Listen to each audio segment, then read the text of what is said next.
যেভাবেই হোক তোকে আমি একদিন আমার বিছানায় নেবই। কথাটা বলেই মিমের কাছ থেকে উঠে চলে গেল সোহান।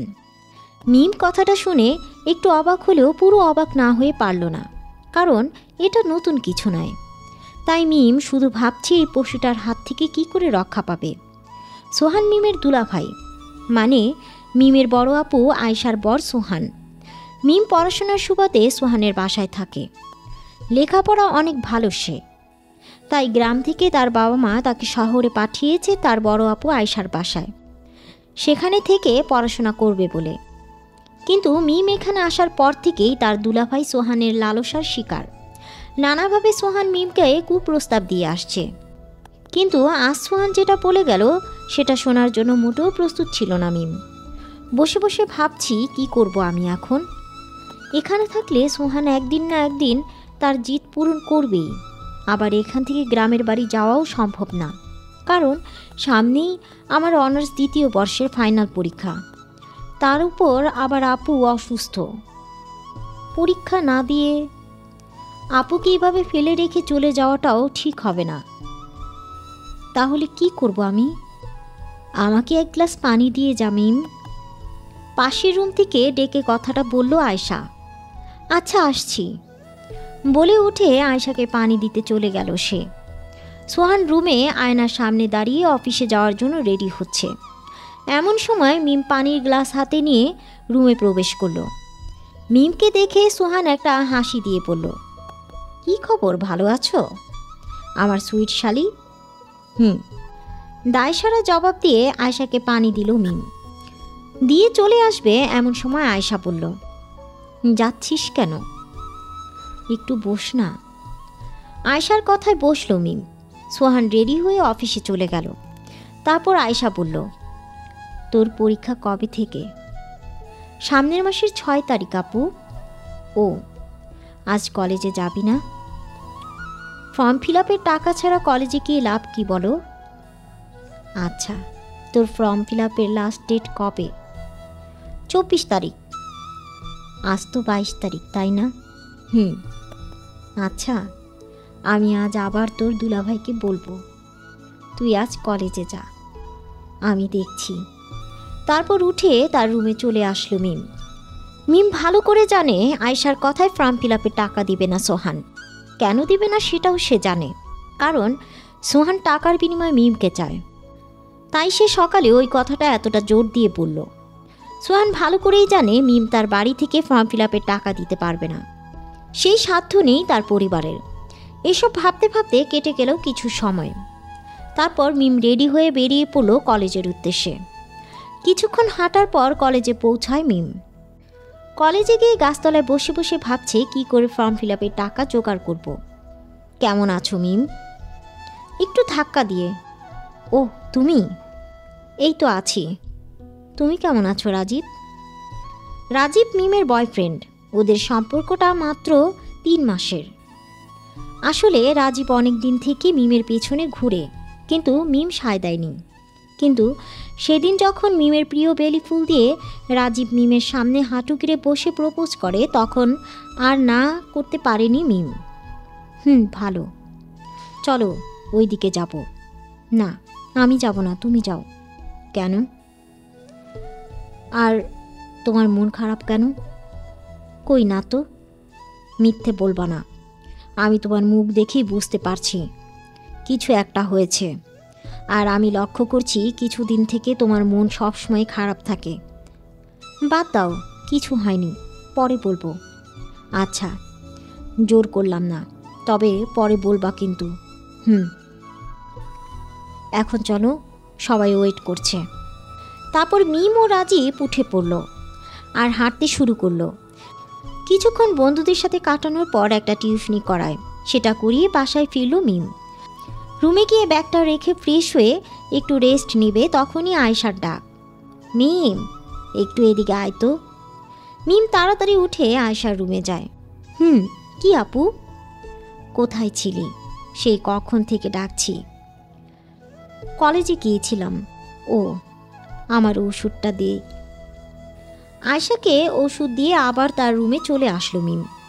রুমে এসে একটু রেস্ট নিয়ে লাঞ্চ সেরে শুয়ে শুয়ে ভাবছে দুলাভাই কেন এমন করছে আমার সাথে?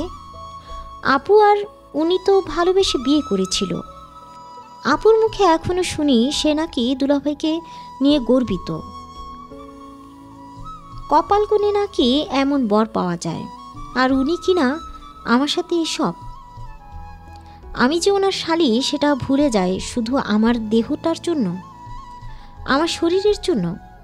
ওনার যদি এতটাই শারীরিক চাহিদা থাকবে তো উনি পতিতা পল্লীতেও তো যেতে পারে, কিন্তু উনি সেটা না করে আমাকে কেন বেছে নিল? ছি, ভাবতেই যেন কেমন লাগছে মিমের। কিন্তু তার এখন আসল চিন্তার বিষয় হলো ফর্ম ফিল আপের টাকা কোথায় পাবে। তার বাবা মাকে বললেও তো লাভ নেই, বরং ওনারাই মিম এবং সোহানের থেকে টাকা নেয় প্রতি মাসে। তা দিয়েই চলে তাদের সংসার, সাথে ওষুধের দামও। আর টিউশনির টাকা যা দেয় তা থেকে বাড়িতে দেওয়া নিজে চলতেই চলে যায়। তারপর মিম ভাবতে লাগলো, এসব কি আপুকে বলবো? আপুকে বললে তো আপু বিশ্বাসই করতে চাইবে না। ও এসব ভালো মাইন্ডে নেবেই না, আর বিশ্বাস করলেই বা কি? ও তো নিজেই সোহানের উপর নির্ভরশীল। পরে যদি আমার জন্য ওদের সংসারে আগুন লাগে তাহলে রাজীবকে কি বলবো? পরে যদি আবার সে আমাকে উল্টো ভুল বুঝে, সে যদি আমার কথাটা উল্টো ভাব নেয়, কেননা ছেলেরা তো একটু বেশি সন্দেহপ্রবণ, তাদের দৃষ্টিকোণ একটু আলাদা। তাহলে কি করব আমি? এসব ভাবতে ভাবতে সন্ধ্যা হয়ে এলো। মিম উঠে রান্না করে। সোহান ও আয়শার খাবার তাদের রুমে দিয়ে এসে একটু পড়তে বসলো। রাত 10টা পর্যন্ত পড়ে। লাইটটা অফ করে শুয়ে পড়ল। কিন্তু কিছুক্ষণ শুয়ে থাকার পর তার রুমে কারো উপস্থিতি টের পেয়ে তাড়াতাড়ি বিছানা থেকে উঠবে, তখনই কেউ তাকে ধাক্কা দিয়ে বিছানায় ফেলে দিল, দিয়ে তার মুখ চেপে ধরল। কিছুক্ষণ শুয়ে থাকার পর মিম তার রুমে কারো উপস্থিতি টের পেয়ে তাড়াতাড়ি উঠতে যাবে, তখনই কেউ ওকে ধাক্কা দিয়ে বিছানায় ফেলে দিল, মুখ চেপে ধরল। মিম অনেক চেষ্টা করেও সেই হাত তার মুখ থেকে সরাতে পারল না। অন্ধকারে আবছা আবছা দেখেই বুঝতে পারল এটা আর কেউ নয়, তার দুলাভাই সোহান। ভয়ে একদম চুপসে গেল মিম। মনে মনে ভাবছে আজ রেহাই নেই তার। মুখ চেপে ধরে মিমের মুখের কাছে মুখ নিয়ে সোহান বলল, কি হলো, ভয় লাগছে? হা হা হা। মিম চুপ। না, আমি তোকে এভাবে চাই না। আমি চাই তুই নিজে এসেই আমাকে ধরা দে।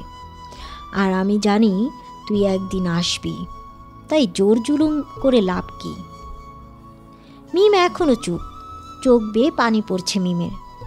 তারপর সোহান মিমের মুখ ছেড়ে দিয়ে বিছানায় বসে পড়ল। মুখ ছেড়ে দেওয়ার পর মিম হাঁপাচ্ছে। কিছুক্ষণ বসে থাকার পর চলে গেল সোহান। তাই মিম উঠে ওয়াশরুমে গিয়ে মুখ ধুয়ে কিছুক্ষণ সেখানে আয়নার সামনে দাঁড়িয়ে কান্না করল, আর মনে মনে আল্লাহকে ডেকে বলল, আল্লাহ, আমাকে এই লোকটার হাত থেকে রেহাই দাও। পরের দিন সকালে ঘুম থেকে উঠে গোসল সেরে মিম ফজরের নামাজ পড়ে জানালার সামনে দাঁড়িয়ে আছে। এমন সময় রাজীবের কল এসেছে। মিম কলটা পিক করে। হ্যালো, নামাজ পড়েছ? কি করো এখন? দাঁড়িয়ে আছি। ও, তোমার কণ্ঠ এমন লাগছে কেন? কই না, সকাল তো, তাই মনে হয় এমন লাগছে। আচ্ছা, নাস্তা করেছ? না। যাও, নাস্তা করে আমাকে কল দিও। লাইনটা কেটে গেল। মিম দাঁড়িয়ে আছে আর ভাবছে, এসবের মাঝে রাজীবকে রাখাটা কি ঠিক হবে? মানে সোহান তো একদিন না একদিন আমাকে স্পর্শ করবেই, আমাকে অপবিত্র করবেই। আর আমি সেই অপবিত্র দেহ মন নিয়ে কি করে রাজীবের সামনে দাঁড়াবো? ছেলেটা অনেক ভালো, সবসময় নামাজ পড়ার কথা বলে, কোরআন তেলাওয়াতের কথা বলে। এত ভালো একটা ছেলের সাথে এরকম প্রতারণা করতে পারবো না আমি। না, আজ কলেজে গিয়ে রাজীবকে বলে ব্রেকআপ করে দিব।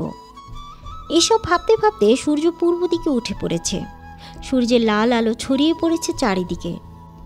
তাই মিম আর দেরি না করে ব্রেকফাস্ট রেডি করতে চলে গেল, কারণ এসব তাকেই করতে হয়। আয়শা তো অসুস্থ, বিছানা থেকেই উঠতে পারে না। ব্রেকফাস্ট রেডি করে আয়শার রুমে গেল। গিয়ে দেখে সোহান আয়শা কি নিয়ে যেন ঝগড়া করছে। আয়শা টাকার কথা বলছে আর সোহান বলছে টাকা নেই। মিম মনে মনে ভাবল, হয়তো তার ফর্ম ফিল আপের টাকার কথাই হচ্ছে।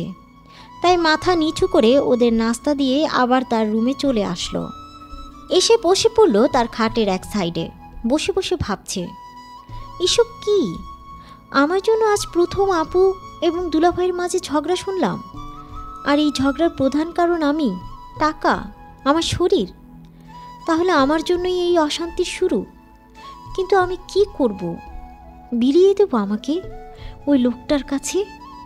আর এটা করলে কি সব সমাধান হবে? কলেজ টাইমের আগে মিম কলেজে যাওয়ার জন্য রেডি হচ্ছে। এমন সময় আয়শার ডাক, মিম। আপু আসছি। আচ্ছা। মিম আয়শার রুমে গিয়ে, বলো আপু। আয়শা মাথা নিচু করে বলল, তোর দুলাভাই টাকা দেবে না বলল।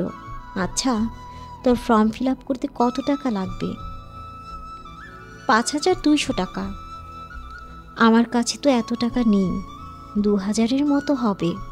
ও, আমার কাছেও এখন টাকা নেই। আচ্ছা, তুমি চিন্তা করো না, আমি ব্যবস্থা করে নিব। বলেই মিম চলে আসলো। তারপর কলেজের জন্য বেরিয়ে পড়ল। কলেজে গিয়ে রাজীবের জন্য ওয়েট করতে লাগলো। বেশ কিছুক্ষণ পর আসলো রাজীব। তারপর মিম বলল, আমার ব্রেকআপ চাই রাজীব। কেন? জানি না, কোনো কারণ তো দেখাও। আমি নিজেকে তোমার যোগ্য মনে করি না। চর দেখেছ? হাত উপরে তুলে, মারো চর, মারো, যত খুশি মারো, কিন্তু আজ থেকে আমাকে নিয়ে আর ভেবো না, কারণ আমি ভালো মেয়ে না। বলেই চলে গেল মিম কাঁদতে কাঁদতে। কি হলো না হলো রাজীব কিছুই বুঝল না। বাসায় চলে আসলো মিম রাত 10টা। বসে বসে ভাবছি মিম, কাল ফর্ম ফিল আপের শেষ দিন, কিন্তু আমার হাতে একটা টাকাও নেই। আবার আমার জন্য দুলাভাই আপুর সাথে খারাপ ব্যবহার করা শুরু করেছে। আজ সন্ধ্যায় আপু টাকা চাইলে তার গায়ে হাত পর্যন্ত তুলেছে সোহান। এসবের একটাই মানে, আমি, আমার শরীর। ওকে, তাই হবে সোহান যা চায়। কিছুক্ষণ বসে থাকার পর মিম উঠে সোহানের কাছে গেল। গিয়ে সোহানকে ডেকে নিয়ে আসলো তার রুমে। সোহান মনে মনে ভাবছে, এটাই তো আমি চাই। মিম সোহানকে তার রুমে নিয়ে এসে কিছুক্ষণ দাঁড়িয়ে থাকার পর নিজের বুকের থেকে ওড়না সরিয়ে দিয়ে বলল, নিন, আমাকে ভোগ করেই যদি আপনি সুখ পান তাহলে করুন, আপনার যা মন চায়। আপনি তো আমার জন্য এখন আপুর সাথেও খারাপ ব্যবহার করছেন। নিন, শুরু করুন। সোহান নীরব হয়ে দাঁড়িয়ে আছে। সোহানের দাঁড়িয়ে থাকার পর মিম বলল, কি হলো, দাঁড়িয়ে আছেন কেন?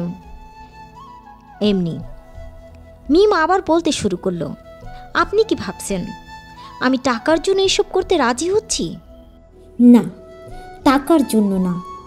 মিমের মুখে কথাটা শুনে একটু অবাক হয়ে সোহান, তাহলে কি? মিম সব জেনে গেছে? আমার সব প্ল্যান তাহলে মাটি? কি হলো, দাঁড়িয়ে আছেন কেন? টাকার জন্য হোক আর যে জন্যই হোক, আমি তো এখন রাজি। তাহলে তুমি এসবে রাজি হলে কেন? সেটা জেনে আপনি কি করবেন বলো শুনি। আপুর জন্য। কি? আপনি যখন আপুকে গালাগালি করছিলেন তখন খুব খারাপ লাগছিল আমার, কারণ আমি জানতাম আপনার গালাগালি করার কারণ কি। তাই রাজি হয়ে গেলাম, কারণ আমি চাই না আমার জন্য আমার অসুস্থ আপুটা কষ্ট পাক। আপনাকে একটা কথা বলবো। বলো। আজকের পর থেকে আর কোনো মেয়ের দিকে তাকাবেন না প্লিজ, কারণ আপু আপনাকে অনেক ভালোবাসে। আপনাকে আপু একটা ফেরেশতা ভাবে, ওর বিশ্বাসটা ভাঙিয়েন না। আর আমি, কথাগুলো বলতে বলতে চোখ মুছে নিল মিম। আর তুমি? আমি আপনাকে নিজের বড় ভাই ভাবতাম। জানেন, আমার কোনো বান্ধবী যদি বলতো আপনি আমার কে হন, তাহলে আমি বলতাম বড় ভাই। সোহান কথাটা শুনে কিছুক্ষণ নীরব থাকার পর মাটি থেকে মিমের ওড়নাটা তুলে ওর বুকে দিয়ে বলল, সরি। সরি কেন? ধন্যবাদ। কি হলো আপনার? একবার সরি, একবার ধন্যবাদ। সরি কিসের জন্য আর ধন্যবাদ কিসের জন্য? সরি এই জন্য যে তুমি আমার চোখ খুলে দিয়েছ। আর ধন্যবাদ এই জন্য তুমি আয়শাকে আবার নতুন করে চিনতে সাহায্য করেছ। ও আমি তোমাকে একটা কথা বলবো। একটু অবাক হয়ে মিম বলল, বলেন। আমার রাজীবের সাথে কথা হয়েছে। কি? আজ অফিস থেকে আসার সময় ও এসে আমাকে ওর পরিচয় দিয়ে তোমার আর ওর ব্যাপারে সব বলেছে। কিন্তু আমি জানতাম তুমি কিছু প্রশ্ন করতে চাচ্ছ, যার প্রথমটা হলো আমি তোমার কেন এসব বলছি এই সময়। মিম চুপ। সোহান আবার বলতে শুরু করলো। আমি যখন সোহানের সাথে কথা বলি তখন ও এসে বলল ও আমার ছোট বোনকে ভালোবাসে। ছোট বোনের কথা শুনে আমি তো অবাক। তারপর বললাম, ছোট বোন মানে? আমার তো কোনো ছোট বোন নেই। তারপর রাজীব বলল, কেন? মিম আপনার ছোট বোন না? মিম তো সবসময় বলতো আপনি ওর বড় ভাই। তখন ওর মুখে কথাটা শুনে একটু অবাক হই আর ভাবি, যে মেয়েকে আমি সবসময় খারাপ চোখে দেখি, সবসময় প্রেশারের মধ্যে রাখি, সেই মেয়ে আমাকে এত সম্মান দেয়। কিন্তু পরক্ষণেই সেটা ভুলে যাই, কারণ তখন তোমার নেশায় ডুবেছিলাম। কিন্তু এখন যখন তুমি বললে তুমি আমাকে নিজের ভাইয়ের মতো দেখো, বিশ্বাস করো, সেই নেশাটা আর কেন জানি কাজ করছে না। তুমি আমার দৃষ্টিকোণ পরিবর্তন করে দিয়েছ। আজ বুঝতে পারছি শাড়ি কখনো বোনের থেকে কম হয় না। আমায় ক্ষমা করে দিও মিম। বলেই মিমের হাত ধরল সোহান। না, এটা কোনো খারাপ উদ্দেশ্য নয়। একজন ভাই যে মানসিকতায় তার বোনের হাত ধরে, সেই মানসিকতায়। ছি, এসব কি করছেন? আমি না আপনার ছোট বোন? বলে মিম কান্না মিশ্রিত একটা হাসি দিল, সাথে সোহানও। কিছুক্ষণ এভাবে চলে যাওয়ার পর সোহান বলল, আমি তো তোমার বড় ভাই, তাই না? তাহলে আমি যা বলবো তা শুনবে তো? শুনবো। বললেন কাল রাজীবকে ডাকবে আমাদের বাসায়। কেন? ভাইরা ভাইয়ের সাথে একটু কথা বলবো। একটু বাড়িয়ে দেখতে হবে না? হাজার হলেও আমার শালিকার হবু বর। লজ্জায় মাথা নিচু করে। কি? ডাকবো। কিন্তু রাজীব আপনার সাথে দেখা করে কি বলেছিল? কি আর বলবে বেচারা, তার প্রেমিকা সবসময় মন খারাপ করে থাকতো। কিন্তু কেন সেটা বলতো না? প্রেমিকের তো টেনশনই হবেই। তাই জানতে চাইলো যে আমাদের ফ্যামিলিতে কিছু হয়েছে কিনা। ও, যাও এখন ঘুমাও। আচ্ছা, আপনি যান। যান? আরে যাইতে বলছি। ও, ওকে, শুভরাত্রি। যান তো, আমি ঘুমাবো। সোহান চলে গেল। মিম দরজা লাগিয়ে বিছানায় শুয়ে পড়ল। আজ মিমের নিজেকে খুব হালকা লাগছে। বুক থেকে যেন খুব ভারী একটা পাথর সরে গেল। মিম মনে মনে ভাবছে, সোহান ভাইয়া আসলে অনেক ভালো মানুষ। আপু সত্যিই অনেক লাকি। কিন্তু আমার কপালে আল্লাহ যে কী লিখেছে সেটা উনিই ভালো জানেন। এসব ভাবতেই রাজীবের কথা মনে পড়ে গেল। তাই মোবাইলটা হাতে নিয়ে রাজীবকে কল দিল মিম। একবার রিং হতেই রিসিভ। হ্যালো। সবসময় মোবাইল নিয়ে বসে থাকো নাকি? কারো কলের জন্য ওয়েট করেছো কোনো দিন? হয়েছে, আর ওয়েট করতে হবে না। কেন? তুমি দুলাভাইকে কি বলেছ? কই, কিছু না। আর উনি নাকি তোমার ভাইয়া না? কে বলল? উনি। কি জানি। কেমন আছো? ভালো নেই। কেন, কি হয়েছে? ঝামেলা পাকিয়ে বলো কি হয়েছে।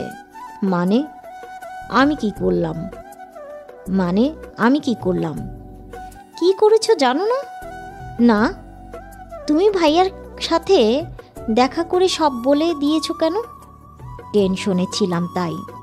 আর বলেছি তো কি হয়েছে। ঘোড়ার টিম হয়েছে, এখন আমাকে অন্য জায়গায় বিয়ে দিয়ে দিবে বলল। কি? জি, এখন বসে বসে আঙ্গুল চুষো। ওনার নাম্বারটা দাও। পারবো না। উনি কাল বাসায় থাকবে, কোন ছেলে পক্ষ নাকি দেখতে আসবে তাই। মানেটা আমি বুঝি না। যদি ওনার সাথে দেখা করতে চাও তো কাল চলে এসো আমাদের বাসায়। বলেই কলটা কেটে দিয়ে একটা মুচকি হাসি দিয়ে ঘুমিয়ে পড়ল মিম। রাজীবের কি আর ঘুম হয়? পরের দিন সকালে মিম ঘুম থেকে উঠে ফজরের নামাজ পড়ে আবার ঘুমিয়ে পড়ল। সকাল 7টার দিকে আবার ঘুম ভাঙে ওর। তাড়াতাড়ি করে কিচেনে গিয়ে নাস্তা রেডি করছে ও। এমন সময় মিম মিম বলে কারো ডাক শুনতে পেল। রুম থেকে বেরিয়ে দেখে রাজীব। চোখ দেখে যে কেউ বুঝতে পারবে লোকটা সারা রাত ঘুমায়নি, মনে হয় সিগারেটও খেয়েছে। এসব দেখে মিম মনে মনে ভাবতে লাগলো, এই ছেলেরা ছ্যাঁকা খাইলে সিগারেট খায়, কিন্তু কেন খায়? শুধু মুখ দিয়ে ধোঁয়া ছাড়লেই কি কষ্ট কমে? যদি কমে তাহলে শীতকালেও তো মুখ দিয়ে ধোঁয়া বের হয়, তখন কি আজব। মিম এসব ভেবে তারপর নিজেকে সামলে নিয়ে বলল, কি কি কি হয়েছে? সকাল সকাল কেউ কাউকে এভাবে ডাকে? উনি অফিস থেকে অনেক রাত করে ফিরেছেন কাল, তাই আজ উঠতে একটু লেট হবে। তুমি পারলে ওইখানে সোফায় দেখিয়ে দিয়ে বসে ওয়েট করো, না পারলে চলে যাও, সিম্পল। হ্যাঁ, হায় রে মানুষ। বিড়বিড় করে কথাটা বলল। সোফায় গিয়ে বসলো রাজীব। কিছুক্ষণ পর মিম এক কাপ চা আর একটা বিস্কিট নিয়ে এসে রাজীবকে দিয়ে বলল, খেয়ে নাও। সকাল থেকে কিছু খেয়েছো কি না কে জানে। কোনো কথা না বলে চা আর বিস্কিটটা নিয়ে খেতে শুরু করলো রাজীব। আর মিম সোহানের রুমে চলে গেল। গিয়ে দেখে সোহান ঘুম থেকে উঠেছে, তাই বলল, দুলাভাই, রাজীব চলে এসেছে। কি এত সকালে? সব খুলে বলল ওকে। কি মেয়ে রে বাবা, প্রেমিককে কেউ এত কষ্ট দেয়? যদি ফসকে যায়? আরে যাবে না, কতদিন আমার পিছনে ঘুরেছে জানেন? আর বিয়ের আগে একটু বাজিয়ে দেখা ভালো, কি বলেন? বুদ্ধি আছে। হা। ও কোথায়? সোফায় চা খাচ্ছে। ও, চাটা তো ঠিকই দিয়েছ, ওদিকের মায়া ঠিকই আছে। আয়শা এসব শুনে মিটমিট করে হাসছে। কি যে বলেন না আপনি। জানতো এখন, ও অনেকক্ষণ হলো এসেছে। দাঁড়াও, আমি একটু বাজিয়ে দেখি। বলেই চলে গেল সোহান। রাজীব সোহানকে দেখে দাঁড়িয়ে সালাম দিল। সোহান সালামের জবাব দিয়ে বলল, তোমাকে চেনা চেনা লাগছে। কে তুমি? আর এত সকালে আমার বাসায়? দেখুন, আমি মিমকে ভালোবাসি, ওকে বিয়ে করতে চাই। কি বলো এসব? মাথা ঠিক আছে? আজ মিমকে দেখতে আসবে, আর তুমি এসে কিনা এসব বলছো? বিশ্বাস না হলে মিমকে প্রশ্ন করে দেখুন। দেখো ভাই, প্রশ্ন করার সময় এখন নেই। আজ দেখতে আসবে, হয়তো ওর আংটি পরিয়ে যাবে।